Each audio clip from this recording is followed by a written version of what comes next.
성경 보겠습니다. 창세기 3장을 보겠습니다.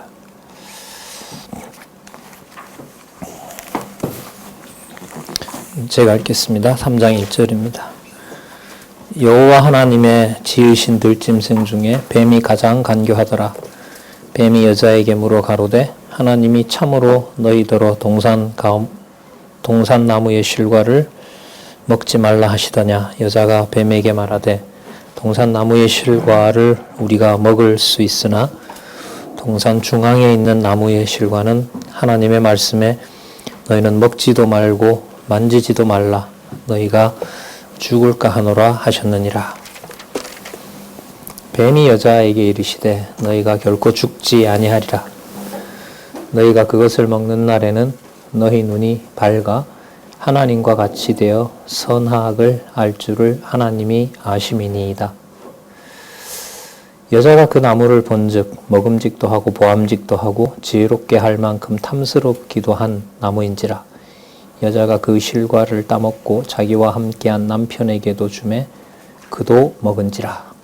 이에 그들의 눈이 밝아 자기들의 몸이 벗은 줄을 알고 무화과 나무 잎을 엮어 치마를 하였더라. 일단 7절까지 읽었습니다. 우리 교재는요, 의미분석 성경 개론 73페이지에 보시면 창세기 3장에서부터 5장까지 짧게 요약이 나와 있습니다. 무슨 내용인지 그 문장으로 되어 있으니까 한번 읽어볼게요. 창세기 3에서 5장은 여호와 하나님께서 아담과 자손 보호에 대한 섭리를 아담도 보호하고 그 자손도 보호하는 그 섭리라는 말은 당신이 주관해 가신다는 거라 그랬죠. 계시하신 내용이다. 계시는 바로 그런 하나님이 존재하신다는 것을 보여준 내용이다. 그 내용 가운데 3장은 아담 저주와 보호.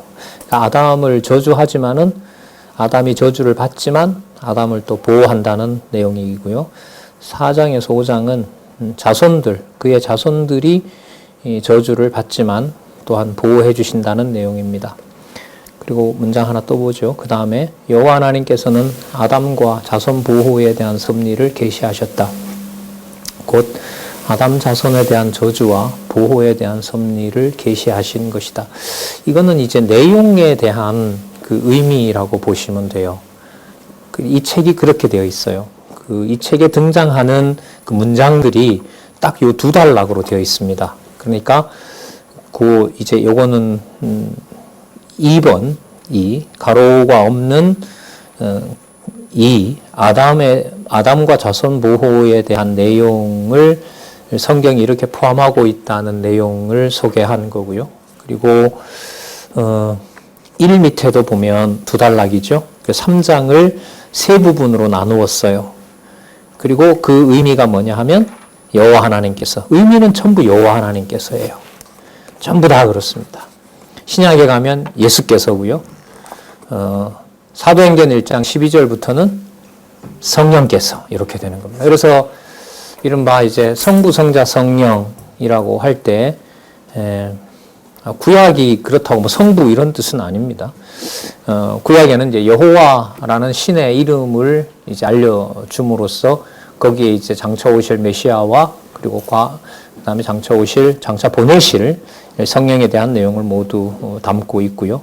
문법적인 이제 주어, 전체 주어를 여호와 하나님께서, 그리고 예수께서라고 하는 것은 예수께서 이 땅에 오셔서 당신이 메시아임을 얘기할 때는 예수께서 이렇게 잡고, 예수께서 가셔서 아버지로부터 보낸 성령이 오셨을 때는 성령께서, 이게 이제 아주 중요한 이 성경 그 개론의 특징이죠. 그 아주 간단한 것 같지만은 그걸 증명해 가는 게 여러분 쉽지가 않죠. 예를 들면 여러분들이 명절 때 가족들이나 이제 친척들이 모여서 할아버지도 이런 말씀하시고 할아버지도 이런 얘기하고 엄마도 얘기하고 아빠도 얘기하고 삼촌도 얘기하고 뭐 이렇게 고모도 얘기하고 형도 얘기하고 나도 얘기하고, 그렇게 했을 때 결론을 이번 명절에 우리 가족이 이렇게 묻기잖아요. 우리 가족이 이런 즐거운 시간을 보냈다. 그때는 이제 주어가 평범하게 그렇게 모이잖아요. 근데 이제 그런데 예를 들면 거기에서 할아버지가 이제 부각이 돼요. 그러면 이제 모든 명절은 할아버지가 주어가 되는 동시에 모든 명절은 모든 사람들은 누구를 위한 수단밖에 안 되죠. 할아버지가 명절의 주어가 되어버리니까, 주체가 되어버리니까 다른 사람들은 다 거기에 수단이 되는 거죠. 쉽게 말하면 다 종속이 되어버리는 거거든요. 그러니까 그 문장의 주어가 굉장히 중요한 거죠. 세상의 철학은 전부 인간입니다. 인간의 이성은, 인간이 생각하는 동물이라고 얘기를 하잖아요. 인간의 이성은, 그 인간은 이렇게 했을 때 그거는 이제 생각하는 인간, 그리고 그걸 추론하고 또 보이지 않는 세계까지 말할 수 있는 그런 인간은 이렇게 시작을 하죠. 세상의 모든 학문은.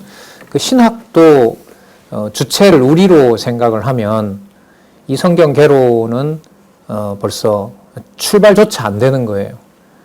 그러면 출발을 제대로 한다는 것은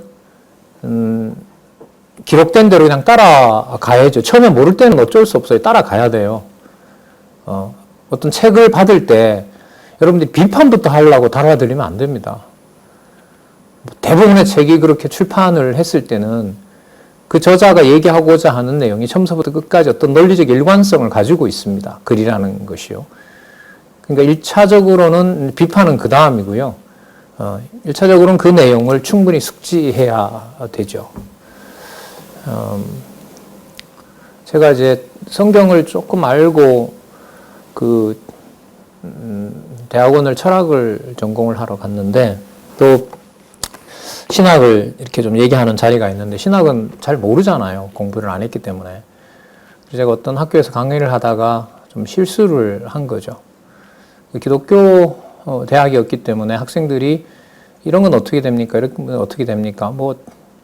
책은 몇 권 읽어봤지만은 그 학생들의 어떤 질문에 이제 들었던 것만 가지고 귀동냥했던 것만 가지고 이제 대답을 하고 나왔는데 되게 괴롭더라고요. 내가 확인 안 한 얘기를 대학에서 그렇게 얘기를 했기 때문에 그래서 신학을 다시 공부해야 되겠다 이렇게 이제 마음도 먹게 됐는데 철학과 신학은 다르죠. 철학은 인간의 이성은 헤겔의 이성은 칸트가 생각하는 거 이게 전부 다 이성이라는 낱말에 묶여요. 생각한다는 거죠.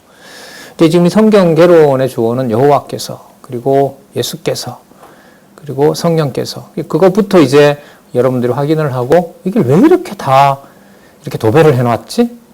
이런 어떤 질문을 여러분들이 당연히 가져야죠. 그럼 모든 내용을 다 읽으면 이 저자는 그걸 이제 여호와 하나님께서라고 했는데 우리도 그렇게 결론을 내릴 수 있는 건가? 그럼 당연히 의심해야 되는 거죠. 확인해야 되는 거고. 그게 이제 공부의 출발이라고 할 수 있습니다. 자, 그런 구조로 이 책의 특징은 가지고 있습니다. 그러니까 두 단락. 문장으로 되어 있는 것은 처음부터 끝까지 전부 두 단락으로 되어 있다. 왜 두 단락이냐 하면 첫 번째 단락에서는 지금 얘기하고자 하는 내용을 성경이 이런 내용으로 되어 있습니다. 이렇게 소개하는 거고요. 두 번째는 그 내용의 의미는 그 내용을 바탕으로 하는 거예요. 그 내용은 몇 장 몇 절을 빼는 거죠. 자, 한번 볼까요? 창세기 73페이지에 보시면 창세기 3장에서 5장은 자, 이렇게 되어 있다는 내용이다. 이렇게 합니다. 그 다음에 보시면 그러니까 내용은 창세기 3장에서 5장은 이렇게 얘기해요. 왜? 내용 소개니까. 내용은 창세기 3장, 5장은 이게 주어가 되는 거죠. 이런 내용이다. 자, 거기에 의미가 뭐냐 하면 여호와 하나님께서는 아담과 자손 보호에 대한 섭리를 계시하셨다. 곧 3장, 4장, 5장이 다 소개했으니까 빼는 거예요. 아담 자손에 대한 저주와 보호에 대한 섭리를 계시하신 것이다. 누가요? 여호와 하나님께서. 그러니까 성경 본문의 내용을 충실하게 따라가고 그걸 보통 이제 문법적으로 주어부터 찾아야죠. 주어, 수로, 수식어, 그다음에 관계원, 용언, 조사 그런까지 해서 이제 그래서 여러분들이 나중에 외국어를 하다 보면 이 외국어에 심취하고 외국어를 따라가는 것에 흥미를 있는 사람들은 이 성경은 반드시 가다 보면 히브리어와 헬라어를 만나게 돼요. 저도 만약에 저도 언어학을 좀 좋아했기 때문에 만약에 전체 구조 짜는 것이 이제 아니었다면, 만약에 신학을 공부를 했다면은요, 틀림없이 히브리어, 헬라어 하다 말았을 것 같아요. 그 낱말의 기원을 찾아가고 뭐 이런 걸 하다 보니까, 예, 참 소모적이죠. 그렇게 읽다 보면 뭐 평생 할 게 별로 없죠. 그냥 그 원어 찾아서 번역하고, 또 원어는 단말들을 계속 분석해 가야 되기 때문에 그걸 어떤 큰 틀에서 그 낱말을 선택을 안 하면 머릿속이 그냥 복잡한 거예요. 정리를 이걸 묶어야 되나? 이런 의미를 묶어야 되나? 그 단어 하나에 적어도 여러분 서너 개, 어떤 로고스라고 하는 말씀이라는 그런 단어는요, 한 70여 가지가 돼요, 뜻이. 거기에서 뭔가 이렇게 발췌를 한다고 해보세요. 그게 전체 그림 없이 그게 되겠습니까? 그래서 이 두 번째 단락에서 이제 여호와 하나님께서라고 하는 이것은 그 내용에 대한 그 전체의 의미를 바탕으로 한다. 이렇게 생각을 하시고, 이 내용이 이렇게 전개가 됩니다. 여러분, 좀 공부하는 내용이니까요. 여러분들이 어떤 주제를 잡을 때도 이런 게 필요해요. 어떤 큰 주제를 잡았어요. 그러니까 큰 타이틀을 1 이렇게 했으면 1 밑에다가 양쪽 가로 2개가 들어가는지 3개가 들어가는지는 이제 그거는 이제 여러분들이 선택하면 되는데, 무슨 내용이 나올지 그 밑에다가 간단하게 적어줘요. 그리고 그 다음에 가서 그 얘기를 설명하고. 그러니까 글은 철저히 이제 독자 중심이거든요. 그러니까 급하게 쓰고, 저도 이번에 어떤 학에서 발표를 했는데, 그 원고 시안이 막 닥쳐오니까 검토도 못하고 하는데, 많은 그 오타들이나 이런 게 있더라고요. 얼굴이 화끈거리던데, 그건 불성실한 거죠. 그렇게 하면 안 되죠. 그러니까 여유를 가지고 철저하게 읽고, 그 시간 전략을 또 잘 짜야죠. 특히 이제 인문학, 뭐 여러 다른 과목도 그래요. 다 보고, 뭐 다른 시험 치는 방식이 다른 거지만, 그래서 저는 이 성경 개론에서 공부하는 방식을 많이 익혔습니다. 자, 좀 내려가 볼까요? 그러면 3장에 보시면 아담의 저주와 보호가 나옵니다. 자, 위에 보면 일단 아담과 자손 보호가 나왔기 때문에 아담도 보호하고 자손도 보호한다는 내용이에요. 자, 아담이 저주를 받는 내용이 먼저 나오죠. 창세기 3장 1절에서부터 7절까지 보면 아담과 하와의 범죄가 나옵니다. 그러니까 아담도 범죄하고 하와가 범죄. 순서로 보면 하와가 먼저 범죄하죠. 아까 성경 우리가 읽었는데 들짐승 하나님이 지으셨다 그랬죠. 3장 1절에 보면 여호와 하나님이 지으신 들짐승 중에 뱀이 가장 강교하더라. 그러니까 하나님이 지어놓은 거죠. 그러니까 하나님의 피조물인 거예요. 피조물이에요. 그러니까 뭐 흙으로 지었다 이런 말은 나오진 않아요. 그러니까 어쨌든 하나님이 지으셨다 했으니까 하나님의 피조물이라는 건데, 이제 신학자들이 그런 논의를 하죠. 하나님께서, 이 좀 신학적인 얘기인데, 잠언 같은데 본문에 보면 하나님께서 당신의 아들을 낳으셨다 그러거든요. 그 장차 오실 메시아는 창세 전부터 계셨던 존재예요. 고도의 어떻게 보면 관념적인 어떤 차원이죠. 관념적이지만 성경은 그게 이제 실제 존재하는 분으로 얘기를 하는데, 창세 전에 나왔다 이런 말들이 나오거든요. 세상 만들기 전에 나왔다라는 말이 나오는데, 천사나 여러분 사단도 하나님이 지으셨다 그랬고, 또 다른 본문에 보면 천사들도 하나님의 아들들이라고 그렇게 표현들을 하거든요. 하나님이 만드셨다는 거죠. 그러니까 악한 일을 하는 세력, 선한 일을 하는 세력, 또 그 악하고 선한 걸 또 우리 기준으로 말하면 안 돼요. 요한계시록 같은 데 보면 하나님께서 부리는 천사들이 무지막지하게 아주 무섭거든요. 사람들을 죽이게 되고, 그러니까 처벌하는 거죠, 사람들을. 자, 그렇기 때문에 이제 신학자들이 이제 혼란을 겪는 것 중에 하나가, 아담을 만든 것처럼 그런 심정으로 사단을 만들었을까? 이런 질문도 해요.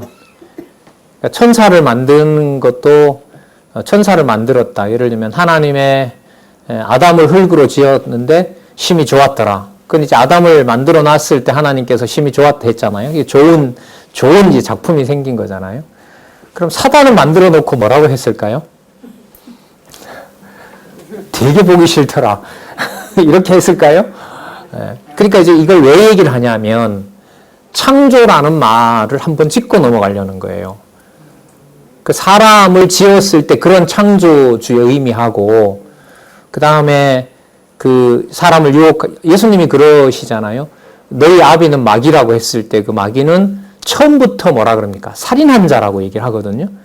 처음부터 지금 이 사망 권세를 부려서 지금 타락시키잖아요. 영적으로 죽게 만들고 하나님에 대한 지식을 다 빼앗아가는 거잖아요. 이 사단이. 그래서 창조를 얘기를 할 때, 창조주 이렇게 얘기를 할 때 하나님께서 창조주가 분명히 맞죠. 여호와 하나님이 창조주이신데 사단을 만드신 분이라고 했을 때 그 만들었다는 의미랑, 그리고 아담을 만들어 놓고 생기를 불어넣어서 보시기에 좋았더라 라고 했을 때 그 창조 의미를 구분해야 되지 않느냐. 그러니까 그냥 다 뭉뚱그려서 하나님 이것도 짓고 저것도 짓고, 뭐 예를 들면 뭐 나는 빛도 짓고 어둠도 짓고 이렇게 나오잖아요. 그런데 이제 예수님을 창세 전에 낳으셨다. 내가 너를 낳았노라 이런 말씀이 나온단 말이죠. 그럼 그랬을 때 이제 낳았다라는 말은 결국은 이제 창조라는 말하고 이렇게 관계가 되는데, 그렇게 낳은 아들을 낳는 것하고 예를 들면 악의 뿌리인 바로 사단을 예를 들면 들짐승이라 그러죠. 여호와 하나님의 지으신 들짐승 이렇게 나오니까 그런 것들도 구분해야 되지 않느냐. 이게 왜 이런 얘기가 나오냐면 절대 주권, 창조주 그런 개념들이 정립이 안 된 상태에서 성경을 보게 되면 하나님은 어떨 때는 한 대로 막 벌 주는 분처럼 보이고요. 어떨 때는 범죄했는데도 또 그대로 살려놓기도 하고, 또 욥기 같은 경우에는 상당히 혼란스러워요. 많은 사람들한테. 어떤 죄도 없는데 누구한테 맡겨요? 사단한테 맡기니까 이런 신을 어떻게 생각할 수가 없는 거예요. 우리가 은혜를 받았다 이건 좋은데요. 그러니까 무슨 짓을 해도 우리는 은혜를 받은 하나님의 자녀다라고 생각하는 것은 지 편할 대로 좋게 생각을 하는데, 아무런 잘못이 없는 사람을 하나님께서 어떻게 한다? 사단에게 맡겨서 가족도 다 죽이고 재산도 다 약탈당하게 하고, 그리고 그 사람 몸도 죽일 지경까지 몰아넣는다. 그런 생각은 인간의 본성상 받아들이기가 참 어렵죠. 불가능한 거죠. 그렇게 보면 은혜도 누구 좋을 때로 생각했을 때 은혜예요. 본능적으로 내 좋을 때 말하는 은혜인 경우죠. 그 정도 되면 이제 머리는 이제 정리가 안 되는 거죠. 도덕적 감정으로도 설명이 안 되고, 감정에 지금 손상을 당했기 때문에 열을 받은 상태잖아요. 그러니까 그걸 머릿속으로 어떻게 해요? 정돈해가기도 어려운 거예요. 그러니까 여러분 이제 성경 공부를 앞으로 해나가실 때 글쎄요, 뭐 이게 말이 될지는 몰라도 여러분들의 이 영혼의 상태를 좀 이렇게 면밀하게 살펴볼 필요가 있는 것 같아요. 그러니까 어떤 말씀을 똑같은 말씀인데 들었을 때 그건 믿어지지 않을 내용인데 이게 막 믿어지는 경우도 있고요. 이런 것 중요하라고 했는데 거기에서 이제 회의나 의심이 생길 때도 있고요. 그런 과정들이 이제 여러분들에게도 생길 거라고 봐요. 자, 아까 얘기 좀 길어졌던 내용은 하나님께서 우주 만물을 지으시고 절대적, 아까 섭리라는 말이 나왔잖아요. 절대 주권적 섭리다. 이 말은 상당히 강한 말인 거죠. 선이건 악이건 간에 전부 하나님이 주관해 가신다. 그리고 그때그때마다 당신이 사용하신다. 자, 그런 내용들과 관련이 됩니다. 자, 보통 창세기 3장쯤 오면 이런 질문들이 나오죠. 자, 본문에서 벗어나게 돼요. 이렇게 되면. 자, 질문을 가지고 계속해서 이제 말씀을 따라가는 수밖에 없어요. 창세기 3장 1절에서부터 7절에 보면 아담과 하와의 범죄가 나오죠. 들짐승 중 가장 간교한 뱀이 여자를 말로 유혹합니다. 먹으면 뭐가 된다? 하나님 된다. 그리고 먹는 날에는 죽지 않는다. 그리고 하나님과 같이 된다. 그러니까 하나님이 예고했던 것하고는 이제 다른 말을 하는 거죠. 하나님은 먹는 날에는 뭐 하리라? 정령 죽으리라. 여러분들 알고 있는 상식에서 말하면 아담과 하와가 먼저 먹고 아담이 먹었잖아요. 어쨌든 둘 다 이 사람들이 선악과 먹고 죽었어요? 안 죽었어요? 죽었어요. 그럼 하나님이 죽는다고 한 건 뭐가 죽었을까요? 그게 여러분 좀 고민을 해야 돼요. 뭐가 죽었어요? 뭐가? 사지가 멀쩡한 걸로 나오고. 네. 자, 보겠습니다. 여자와 남편이 나무를 보고 따먹은 결과를 계시합니다. 아까 잠시 읽었던 부분에 보면 지혜롭게 할 만큼 탐스럽다 했죠. 그럼 지혜롭게 할 만큼이라는 뜻에서 얼마만큼 지혜로워진다는 걸까요? 사단이 답을 줬잖아요. 누구처럼 된다? 그렇죠. 하나님처럼 된다. 이게 지혜인 거예요. 그러니까 지혜는 지혜롭게 할 만큼 탐스럽다라는 말은 사단이 일러준 대로 저거 먹으면 뭐가 된다? 하나님처럼 된다. 그럼 창조주가 된다는 거죠. 그게 여러분 이제 아담으로서는 아담에게 직접 가서 한 건 아니지만 하와가 와서 그 말 했을 거 아니에요. 자, 먹었는데 봐라. 당신 나 안 죽었지 않느냐. 그리고 먹고 이제 먹었잖아요. 그리고 이제 누구한테도 갖다 줘요? 아담한테도 갖다 줘요. 그러니까 먹고 거기서 확 죽어버려요. 죄송합니다. 디귿자로 시작하는 이게 벌어져야 되거든요. 예. 그래야 아담이 딱 깨달을 거 아니에요. 뭐 하와 정도야 갈비뼈 하나 뽑아서 다시 만들면 되니까. 이제 뭐 그렇게 이제 소설을 쓰면 안 되고요. 그러니까 하와가 먹고 안 죽었어요. 안 죽었고 그걸 들고 가서 육신적으로 안 죽고 그걸 가서 아담에게 줬는데 아담도 거짓말이다. 이거 먹었는데 나 뭐 한다. 안 죽더라. 이제 그 사이에 이제 상상을 하는 거죠. 그리고 이제 아담이 먹었어요. 그러니까 둘이 딱 먹고 아까 본문에 보니까 무슨 일이 벌어졌어요? 벌거벗은 게 부끄러운 거예요. 그러니까 벌거벗은 게 싫은 거죠.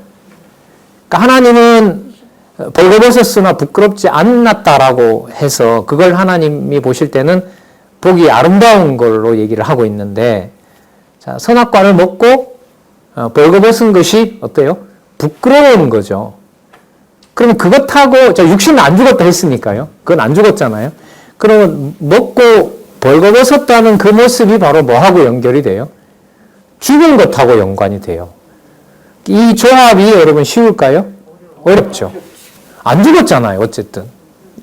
문법적으로 봐도. 그런데 안 죽었는데 성경은 뭐라고 나왔냐면 벗은 것이 뭐한다. 하나님은 분명히 죽는다고 했고 하나님 말씀에 의하면 먹었으니까 뭐예요? 죽은 상태인 거예요. 여기는. 근데 하와가 봤을 때는 죽기는커녕 예, 생생하고 또 남편도 근데 봐라 생생하지 않느냐. 이건 여러분 제 상상입니다. 이게 줬어요. 그러니까 아담도 먹은 거죠. 자, 그 다음에 먹었는데 하나님이 벌거벗었으나 부끄럽지 않더라라고 이제 평가를 했는데 벗은 것이 부끄러운 거죠. 그럼 이 부끄러운 게 하나님이 말씀하셨던 먹는 날에는 뭐 한다? 죽는다라는 것하고 관계가 돼요. 그러니까 여러분 성경 처음에 이 죽음이라는 문제가 나오는데 이 죽음을 우리가 생각하는 죽음하고 지금 이게 잘 매칭이 안 되죠. 안 돼요. 그래서 이제 여기 이제 많은 신학자들이 이제 이런 부분을 가지고 이제 다른 부분을 또 봐야겠죠. 다른 부분을 이게 이제 신학으로 넘어가는 건데 성경이 그것도 바탕이 돼야 돼요. 성경이 바탕이 되고 예수님이 얘기하는 또 신약에서 얘기하는 대로 죽는다는 게 뭐냐, 죽음이라는 게 뭐냐, 또 죽음이라는 것이 어떤 하나의 권세라고도 설명하고 이게 이제 복잡해지는 거죠. 예. 자, 성경은 계속해서 따라가 보도록 하겠습니다. 근접해 가야 되니까요. 그러니까 먹는 날에는 죽으리라고 했는데 죽지는 않고 벌거벗은 것이 싫은 거죠. 그러니까 이제 나뭇잎으로 몸을 가린 거예요. 그러니까 하나님이 좋다고 한 것에 대해서 자기들은 좋지 않은 거예요. 그 뭐가 충돌이 일어나는 거죠.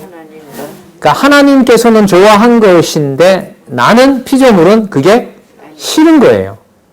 그게 이제 본성으로 자리 잡는 거죠. 그럼 기준이 누구 기준이 되는 거죠? 내 기준으로. 그러니까 누구 기준에 반대하는 거죠, 그거는? 하나님 기준에 반대하는 거고, 내 기준일 때 그게 뭐가 되냐 하면, 내가 그야말로 죽은 거고요. 자, 죽은 거고, 사단은 거기서 뭐라고 추가를 해놨냐 하면, 먹는 날에는 선악을 아는 일에 누구처럼 된다? 하나님과 같이 된다고 했어요. 사단의 그 말이 상당히 교묘하잖아요. 자, 보세요. 먹는 날에는 죽는 것이 아니라 선악을 아는 일에 하나가 된다고 했으니까, 먹고 나니까 자기가 벗은 것이 뭐예요? 싫었죠?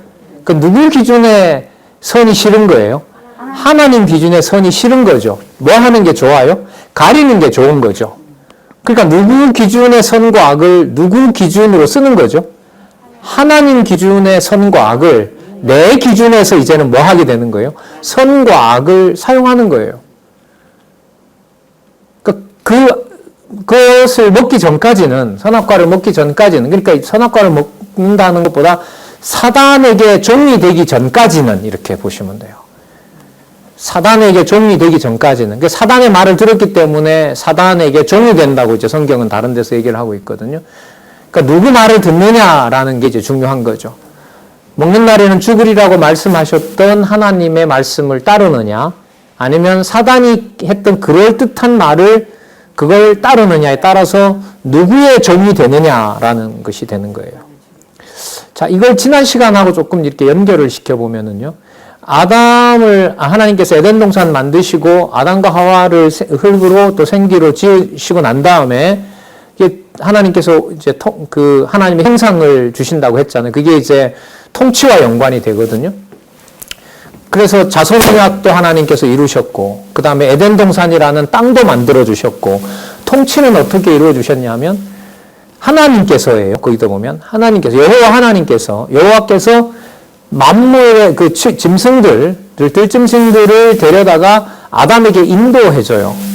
다 모여, 짐승들 다 모여. 그렇게 하고 아담이 거기에 뭘 붙여줘요? 이름을 다 붙여요. 그 이름을 붙인다는 말은 이 짐승들이 누구의 소유가 되는 거죠? 아담의 소유가 되는 거죠. 아담의 통치를 받는 거예요. 그러니까 아담이 여기서 이제 뭘 깨닫는 거냐면, 뭘 느꼈냐 하면, 당신이 뭐라는 사실을, 창조주가 어떤 것인가를 깨닫게 된 거죠. 우리는 타락하기 전의 얘기입니다. 그러니까 당신이 이름을 지음으로써 그 생물들이 그야말로 자기 정체성이 드러나게 되거든요. 그러니까 창조주의 권능이 어떤 것인지를 짐승을 통해서 통치하면서 아담은 알게 된 거예요. 그리고 자기의 갈빗대로부터 여자를 뽑아냈기 때문에, 여자가 만들어졌기 때문에 누구로부터 누가 낳은 거예요? 아담으로부터 하와가 낳았기 때문에 자기가 창조주가 자기를 만든 것처럼 자기도 창조주가 된다라고 하는 것도 뭔지를 깨닫는 거예요. 창조주가 된 건 아닌데 창조주가 무엇인지도 알게 되는 거죠. 그래서 그 로마서에 보면 그게 나오죠. 만드신 만물에 모두 하나님의 신성이 있기 때문에 하나님을 알만한 것이 그 속에 충만하다고 얘기를 했어요. 그러니까 그 말은 아담의 모든 행위 속에서 아담은 이미 뭘 알고 있는 거예요? 창조주가 누구이신지에 대한 그 감정이 풍부한 거예요. 충분한 거예요. 그리고 하나님은 아담이 하고 싶은 대로 해도, 아담이 하고 싶은 대로 이걸 사자로 할까, 이걸 사자로 할까. 예를 들면 그렇게 해서 이걸 사자로 하고 이걸 호랑이로 했다고 하자 말이죠. 거기에 어떤 하나님이 뭘 하질 않았어요? 이의를 제기하지 않았어요. 너 하고 싶은 대로 해라. 그러니까 그게 뭘 느낀 거예요? 통치자가 무엇인지를 알게 된 거죠. 만물에 대한 통치자가. 그런데 여자로부터 들은 정보에 의하면 이제 사단의 종이 되는 과정이에요. 먹는 날에는 죽지 않고 눈이 밝아서 그러니까 더 깊이 본다는 거죠. 더 깊이 봐서, 그러니까 단지 만물을 지배하는 정도가 아니라 그 심중까지 다 꿰뚫어 봐서 누구처럼 된다? 하나님처럼 된다라는 말을 아담은 이제 넘어간 거예요. 그리고 하나님은 그걸 뭐라고 얘기를 하셨냐면 죽는다라고 얘기를 하신 거죠. 죽는다. 그러니까 선과 악을 판단하는 어떤 인간의 이 본성 상태가 살아있다고 얘기를 하는 것이 아니라 사단의 종로로 타는 것이고 사단에게 매여 있는 것이고, 사단에게 매여 있다는 말은 전부 다 누구랑 반대가 되는 거예요? 하나님과 반대가 되는 거예요. 그러니까 내 기준에 만족스러워야 하나님도 하나님인 거죠. 그러니까 창조주가 내 말을 들어야 되는 거예요. 어떤 그 정신 나간 목사가 뭐 하나님도 자기 말 안 들으면 뭐 한다고 한 그 미친 소리 했잖아요. 뭐 말은 이제 그 사람만 그렇게 했다고 하지만 인간이 가지고 있는 죄성이 바로 그런 거죠. 교회도, 그리고 여러분들의 가정도, 내가 좋아야 가정이고 내가 좋아야 형이고 동생인 거 아니겠어요? 뭐 계속해서 여러분 부모님들이 동생한테 양보하라고 하면 여러분 안 듣잖아요. 예, 한두 번은 억지로 하려는지 몰라도, 기꺼이 하려는지 몰라도 그다음부터는 안 된단 말이죠. 그러니까 인간이 자기 기준대로 생각하고 판단하고 행동하는 것을 하나님은 인간이 창조주처럼 되었고 그 창조주처럼 된 것이 사단에게 지배를 받는 거기 때문에 그걸 뭐라고 얘기를 해요? 죽었다라고 얘기를 해요. 하나님께서 죽는다라고 했기 때문에. 그래서 기독교에서 말하는 죽음은 육신에 살아있는 것, 그런 차원이 아니고요. 죽는 것이 아니고, 그 말은 죽는다고 해결되는 게 아니에요. 죽는다고 해결되는 게 아니에요. 죽어도 안 돼요. 해결이 안 되는 거예요, 그거는. 예. 자기 중심대로 살다가 육신의 몸을 벗게 되면은 끝나는 게 아니고요. 하나님 오실 때는 그야말로 죽어도 누구 기준대로 사단에게 종노릇해서 자기의 모든 권한을 피조물의 자리가 아닌 자기가 뭐가 된 상태인 거죠. 창조주가 된 상태가 되는 거죠. 이런 죽음의 상태라고 생각을 하면 인간의 어떤 이해관계와는 맞지가 않죠. 수용이 안 되는 거예요, 이게. 그래서 이게 기독교에서요, 신론도 신론이지만 이 인간론 문제가 되게 힘듭니다. 어렵고. 또 많은 이 종교나 사상들이 인간론에서 이렇게 시작을 하고요. 그런데 제가 이렇게 좀 말씀드리는 이유는 이 성경에서 말하는 이 개념들을 따라갔을 때 성경에서 말하는 무엇인가에 대한 그 정의를 얻을 수가 있다는 거예요. 처음에 얘기하면서는 여러분 어느 단계까지 성경은 계속해서 여러분들에게 질문을 남겨놔요. 그리고 그 질문이 이제 지나면서 해결이 되도록 그렇게 성경이 구성이 되어 있거든요. 어쨌든 창세기에서부터 계시록까지 기록된 이게 한 권의 텍스트란 말이죠. 이것도 중요하죠. 한 권의 텍스트로 여러분들이 봐야 돼요. 그걸 여러분 성경 개론이 이제 보여주고 있는 거죠. 자, 3장 8절부터 19절에 보면 범죄했어요. 그래서 숨어요. 그리고 그 옷을 나뭇잎으로 옷을 만들고요.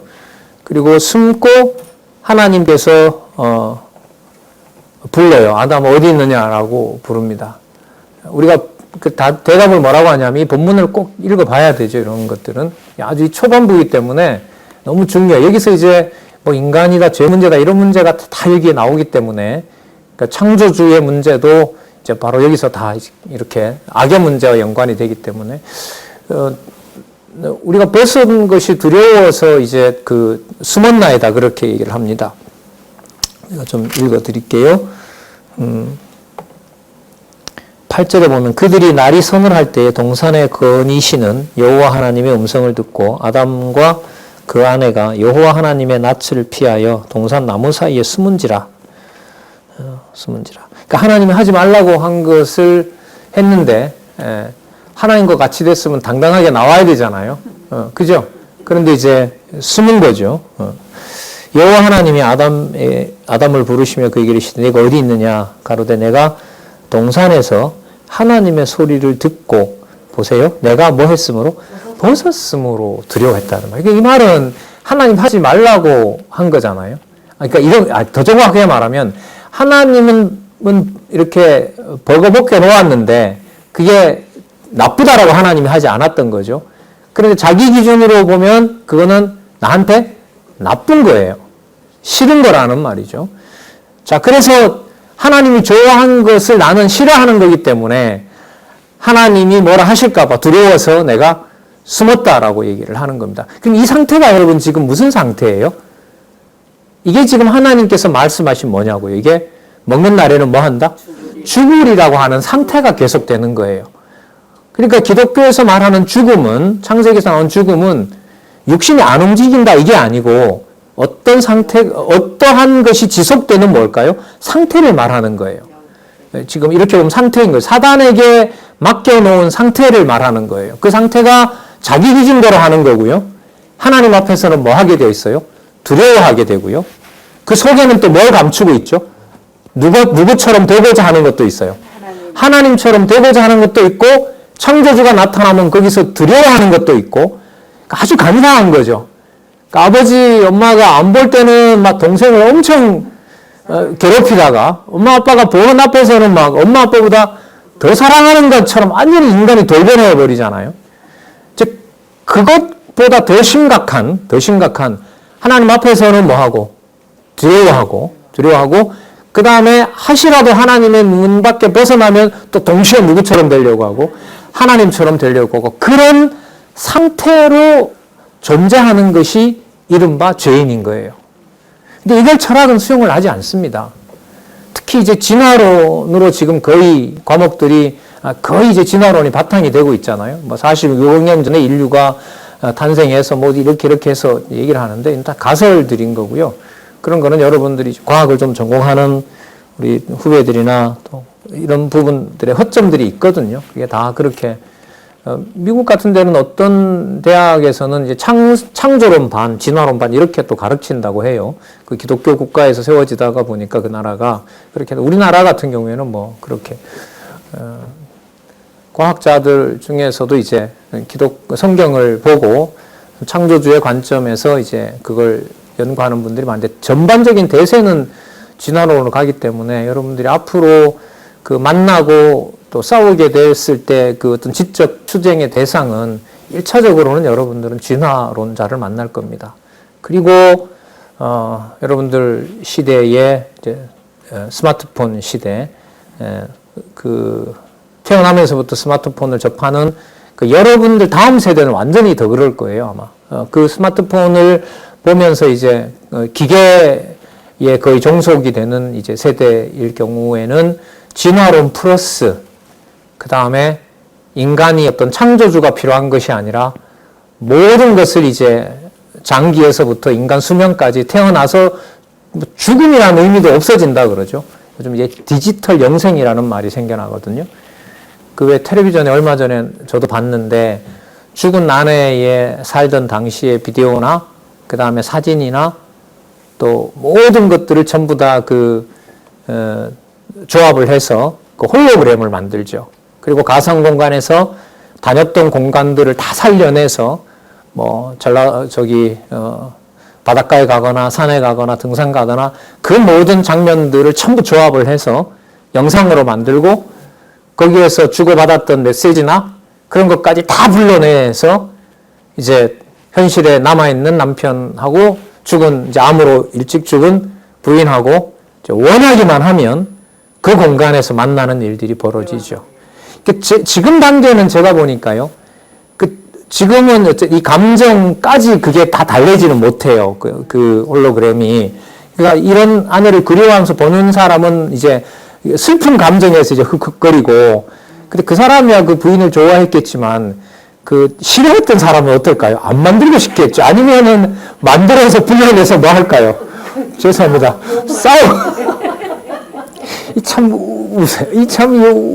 웃는데 이게 참 희상한 상황에 도래하는 건데요. 그렇게 되면 여러분 뭐가 없냐 하면 살아있는 누군가가 그 죽은 사람의 정보를 계속해서 업데이트를 하면 그 사람은 죽지 않는 사람이 되는 거예요. 여러분 저보다 더 잘할 거예요 아마. 지금 선생님 어제 이제 학회에 가봤는데 지금 엄청난 일들이 벌어지고 있어요. 그러니까 가상 공간에서 집을 짓고 사는 사람들이 2억 명이 넘어요. 2억 명이. 그 속에서 교회도 있고요. 그 속에서 종교 생활도 하고요. 그 속에서 누군가도 만나는데 누군지도 모르고요. 그런 어떤 공간이 펼쳐진단 말이죠. 예. 자, 뭘 얘기 간지는 몰라도 진화론과 그 다음에 인공지능 그리고 죽음의 문제, 육신적인 문제겠죠, 주로. 육신적인 문제에서 죽지 않는다는 것. 그걸 죽지 않는다는 걸 일반적으로 뭐라 그러냐면 영생이라 그러잖아요. 그러니까 그런 영생에 대한 문제들. 이런 문제들이 만약에 이게 성경적인 어떤 정의 없이, 그런 개념 없이 당한다고 하면 이게 얼마나 혼돈스럽겠어요? 그래서 저는 궁금하긴 해요. 성경을 이렇게 순서대로 공부하는 것이 그 펼쳐지는 시대를 지금 하나님이 섭리하시는 게 분명하거든요. 저런 시대에 과연 이 말씀이 어떤 능력으로 운동할 것이냐 이게 굉장히 궁금해요. 근데 확신은 있어요. 그런 세대를 경험한 건 아니지만 이제 물론 이제 하나님께서 이런 지혜를 주시는 건데요. 예수님의 부활체라든지 그 다음에 하나님이 임하시는 여러 가지 방법이라든지 또 이렇게 당신이 나타나는 여러 가지 방법을 보면 위대한 어떤 뭔가 과학의 발전이라고 하지만 그야말로 저거는 이제 피조물에 불과하다 이런 이제 잠정적인 어떤 마음의 확신이 있는데 하나씩 그걸 증명해 간다고 또 반박한다는 것은 또 다른 작업인 거죠. 그래서 지금 처음에 나오는 이 문제에서 상태로 지속되는 죽음에 대해서 우리가 이제 살펴보고 있는 건데요. 그러니까 너 왜 숨었느냐라고 했을 때 거기에는 하나님이 심판주가 되는 것에 대한 부분도 나오는 거고요. 그리고 그 심판주에 대해서 두렵기도 하지만은 호시탐탐 또 뭐가 되려고. 그렇죠. 선악을 아는 일에 내가 이제 왕이 되려고 하는, 내가 창조주가 되려고 하는 거죠. 그게 여러분 성경 본문에 어떻게 나타나냐 하면, 아담 너 왜 먹었느냐 물어요, 하나님이. 아담이 뭐라고 대답을 하죠? 자, 이 대답이 좀 복잡한데요. 이게 대답이 아주 길어요. 야, 너 왜 먹었느냐 이랬더니까 12절에 나오거든요. 아담이 가로되 하나님이 주셔서 나와 함께 하신 여자 그가 그 나무 실과를 내게 줌으로 내가 먹었나이다. 그 말에 대답이, 그러니까 두려운데, 잘 보세요, 여러분. 두렵잖아요. 지금 하나님 나타나면 두려운데, 누구 기준의 답을 얘기를 해요? 자기 기준의 대답을 해요. 그러니까 하나님이 나와 함께한 여자가 줘서 먹었으니까, 그 누가 한 일이라는 거예요? 그러니까 당신이 안 만들었으면 이 여자가 안 생겼을 것이고, 생기지 않았으면 사단한테 유혹도 안 당했을 것이고, 그리고 먹지도 않았을 것이고, 결과적으로 나도 안 먹었을 텐데, 하나님이, 창조주인 하나님이 나와 함께 한 뼈 중에 뼈요, 살 중에 살이라고 했던 놈이, 죄송합니다. 할아버지 보고 놈이라고 해서. 큰일 났네, 이거. 나중에 천국 가면 혼나겠는데, 이거. 이 할아버지께서.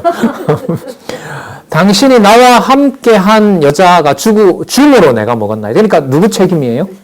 창조주 책임. 이게 숨어 있는 거예요. 이게 상태인 거예요. 그러니까 두려운데도 몰아가게 되면 제가 하나님의 피조물입니다라고 이렇게 두 손 두 발을 드는 게 아니에요. 이게 죽어 있는 상태인 거예요. 그러니까 누구 탓으로 돌려요, 끝에 가서는? 여러분, 거슬러 올라가면 누구까지 가요? 창조주까지 갈 거 아니에요. 그러니까 참 재밌는 문제인데, 하나님 앞에서 두려워한다는 것은요, 지금 하나님이 안 보니까 우리 안 두려워하잖아요. 모르잖아요. 그러니까 그게 두려운 게 뭘로 드러나냐면, 말 속에 전부 누구에게로 핑계가 돌아가요?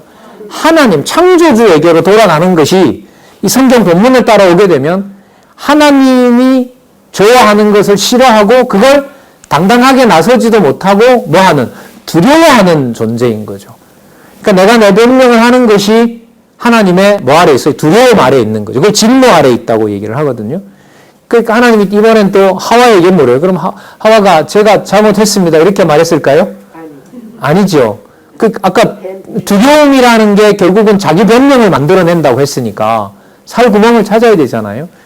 그러니까 여기는 뭐라고 하냐면, 자, 너 왜 이렇게 했느냐라고 얘기를 하니까, 뱀이 나를 꿰므로 내가 먹었나이다.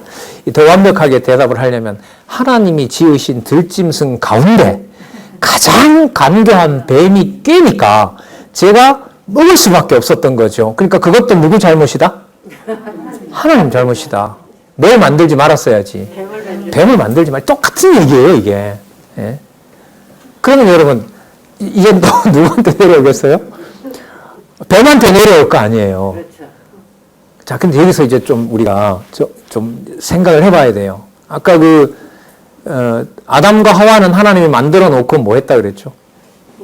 좋았다라고 얘기를 했잖아요. 그런데 사단 만들어 놓고는 뭐 그런 얘기는 안 나와요. 근데 예수님 대답에 의하면 사단은요, 처음부터 뭐예요? 살인한 자예요.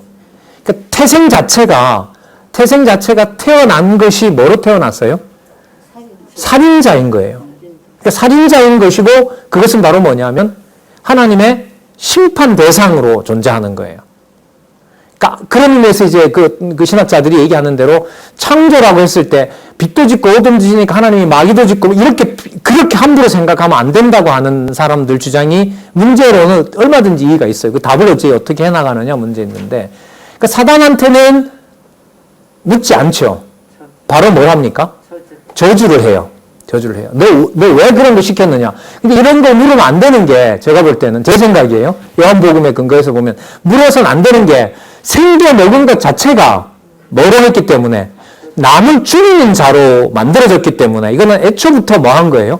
심판받고 저주받아야 되는 대상인 거예요. 예. 그러니까 사단에게는 너 왜 그런 짓을 했느냐 이렇게 하지 않아요. 왜? 우리가 뭐라 그러죠? 우리 생긴 대로 논다 그러죠. 그 말이 재밌는 말이에요. 그러니까 사단은 생긴 대로 그 짓을 한 거죠. 왜? 어떻게 생겨 먹었어요? 처음부터 뭐 한 자예요? 살인한 자로. 살인자인 거예요. 살인자로 그걸 이제 좀 다르게 말하면 죽음의 권세를 하나님께서 사단에게 부여했고 그 죽음의 권세를 가지고 있는 사단이므로 나중에 뭐 해야 돼요? 반드시 심판받아야 돼요. 이게 이제 요한계시록에 가면 마지막 심판은 바로 사단이다라고 얘기를 하고 있는 거예요. 음부의 권세다라고 하는 게 권세라는 게 통치 권세를 말하거든요. 그 권세다라고 얘기를 하고 있는 거예요. 자, 그러면 이제 처음부터 그래 생겨 먹은 거니까 이제 사단을 저주하면 되잖아요. 그 사단 저주 내용을 좀 살펴봐야 돼요. 자, 우리 잠시 쉬셨다가요. 보자. 1시 20분에요. 12시 20분이죠? 아니죠. 맞나? 1시 20분. 예. 1시 20분에, 여러분 성경 안 가지고 계신 우리 분들은요, 성경도 가지고 와서, 15절부터, 14절부터, 보고 하도록 하겠습니다. 이게 처음에 이렇게 성경을 좀 봐야 되는 게요, 중요한 개념들이 아주 여기에 많이 나와요. 신학을 이렇게 성경 중심으로 생각을 하고 또 성경 중심으로 뭐 어떤 사상을 이렇게 포착하고 하는 것들이 지금 이야기 같은 것 속에 이게 다 담겨 있어요. 그리고 이 구조가 분명해야 다음에 나오는 이제 부분들도 제가 볼 땐 이해가 된다고 봐요.